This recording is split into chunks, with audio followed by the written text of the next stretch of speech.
Delhi police, Delhi की police, ये महज एक कहावत नहीं है, बल्कि लॉकडाउन में दिल्ली पुलिस ने इसे सच साबित कर दिया है। और इसी को लेकर के आज हम सेंट्रल दिल्ली के डीसीपी संजय भाटिया जी के साथ हैं, जो बताएंगे कि किस तरीके से इस लॉकडाउन के दौरान पूरी दिल्ली पुलिस ने तमाम चुनौतियों के साथ जनता की ना सिर्फ सेवा की, बल्कि प्रशासन को भी इस मुश्किल परिस्थितियों में हौसला दिया। सर, सबसे पहले तो आपका नमस्कार है हमारे हमवतन टीवी में। सर, जिस तरह से लॉकडाउन हुआ, तमाम पुलिस प्रशासन एक अलग नज़रिए में सामने आई, सभी लोग घरों में कैद थे और दिल्ली पुलिस एक ऐसी थी जो जगह जगह बैरिकेडिंग कर लोगों की सुरक्षा के लिए खड़ी थी। किस तरह की चुनौतियां सामने देखने को मिली सर? जब लॉकडाउन डिक्लेयर हुआ था तब सबसे बड़ा काम लॉकडाउन का इन्फोर्समेंट कराना था, लोगों को घर पे बिठाना था। तो इसके लिए व्यापक प्रबंध किए गए। पूरी दिल्ली में, मध्य जिला में खासकर हमने बैरिकेडिंग लगाई और इंश्योर कराया कि लोग घर से बाहर ना निकलें। लोगों को एजुकेट किया, अनाउंसमेंट्स कराई, सोशल मीडिया पे हम लोगों ने जो है इसको फैलाया। साथ साथ मीटिंग्स की RWS के साथ, मार्केट वेलफेयर एसोसिएशन के साथ। और लॉकडाउन को एनफोर्समेंट करने के लिए जो कानूनी प्रावधान थे, जैसे केस दर्ज करना इत्यादि, वो भी हमने किए। तो दोनों एंगल से, एजुकेशन साथ साथ एनफोर्समेंट से, हमने लॉकडाउन को इम्प्लीमेंट करा के ये इंश्योर किया कि जब तक बहुत ज़रूरी काम ना हो लोग घर से बाहर ना निकलें। लेकिन साथ साथ एक नई हमारे पास चुनौती थी कि एक एसेंशियल फूड आइटम की सप्लाई और एसेंशियल दूसरी मेडिकल सप्लाईज़ की कमी ना हो लोगों को। और लोगों को, जो लोग डेली वेजर्स हैं या दिहाड़ी मजदूर करते हैं, उनके लिए काम नहीं था। प्रवासी मजदूर थे, उनके पास काम नहीं था, खाने की समस्या थी। तो हम लोगों ने NGOs के साथ मिलकर लोगों को खाना दिया, खाना बंटवाया भी, और जो राशन सरकार की तरफ से आया उसको बंटवाने में मदद करी। और जो एसेंशियल आइटम्स थी, फूड आइटम्स और मेडिकल सप्लाईज़, उसकी चेन ना टूटे। फ्रॉम जो जहाँ चीज़ बन रही है, प्रोड्यूस हो रही है, प्रोडक्शन हाउस से लेके रास्ते में ट्रांसपोर्ट के साथ साथ मिलकर हम लोगों ने घरों तक और जो लोकल मार्केट्स थी या लोकल दुकानें थी वहाँ तक उन आइटम्स को पहुँचवाया भी, मदद भी की, ताकि कोई तरह की रुकावट ना आए, समस्या पैदा ना हो, लोगों को खाना मिलता रहे, ज़रूरी सामान मुहैया होता रहे और दवाइयाँ या अन्य सामान भी मिलता रहे।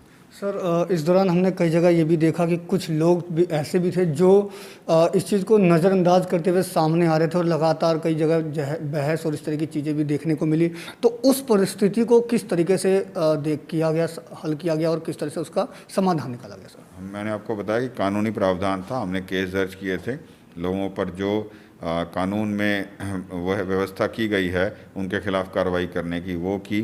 बाद में चालान इशू हो गए थे, हम लोगों ने चालान करना शुरू कर दिया लोगों का। जो सरकारी जो आदेश है या गाइडलाइंस का पालन नहीं कर रहे थे, उसी हिसाब से कानूनी कार्रवाई की जा रही थी। बैरिकेड पे चेकिंग हो रही थी। चेकिंग में अगर किसी के पास कर्फ्यू पास था या इमरजेंसी वाला पास था, उनको ही अलाउ कर रहे थे, बाकी लोगों को अलाउ नहीं कर रहे थे। एजुकेशन भी साथ साथ कर रहे थे और इन्फोर्समेंट भी कर रहे थे। सर, इस बीच एक सामने दिल्ली पुलिस का एक ऐसा चेहरा देखने को मिला जो खुद दिल्ली पुलिस आगे आकर के लोगों को खाना देना, लोगों की हेल्प करना, मदद करना। क्या लगता है इससे लोगों के बीच दिल्ली पुलिस का नज़रिया कितना बदला? सर, आपने पहले ही बताया कि दिल्ली पुलिस दिल की पुलिस बन गई। हम लोगों ने खाना बांटा NGOs के साथ मिलकर, और बाकी दूसरा सामान, dry ration, gas cylinders, mask, sanitiser इत्यादि, ये सब बांटे और इंश्योर किया कि किसी को किसी तरीके की समस्या ना हो, परेशानी ना हो। तो इस सारे फिनोमिना में, सारे मैट्रिक्स में दिल्ली पुलिस की बहुत वाहवाही हुई, बहुत शाबाशी मिली।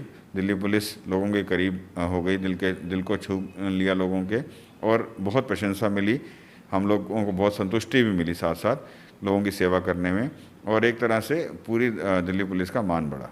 सर, हम आज बात करें, अब पूरी दिल्ली, पूरा देश अनलॉक हो गया है, लेकिन कहीं ना कहीं कोरोना का कहर अभी तक ख़त्म नहीं हुआ है और पिछले कुछ दिनों में दिल्ली में इसके केस और लगातार बढ़ रहे हैं। तो इस बीच कितनी परेशानियां आ रही हैं और लोगों को किस तरीके से एक मैसेज देंगे कि लोग सभी नियमों को फॉलो करें, उसको मानें? सभी को यही मैं मैसेज देना चाहूँगा कि जो गाइडलाइंस आ रही हैं सरकार की तरफ से, उसका पालन करें, सोशल डिस्टेंसिंग बना के रखें, मास्क पहनें, और जब तक ज़रूरी ना हो कोशिश करें कि भीड़ भाड़ के इलाके में ना जाएं और भीड़ भाड़ ना बढ़ाएं। ख़रीदारी करनी है तो सोशल डिस्टेंसिंग के साथ करें और कोशिश करके अपने घर पे ही रहें, स्वस्थ रहें और सरकार के जितने भी मेडिकल एडवाइसेस हैं उनका भी पालन करें। तो ये थे हमारे बीच डीसीपी संजय भाटिया, जिन्होंने बताया कि किस तरीके से अभी भी सावधानी बरतने की ज़रूरत है। कोरोना का कहर जिस तरह से अभी लगातार दिल्ली में देखने को मिल रहा है। दिल्ली से अपने सहयोगी अनुज झा के साथ अजीत कुमार, हम वतन टीवी।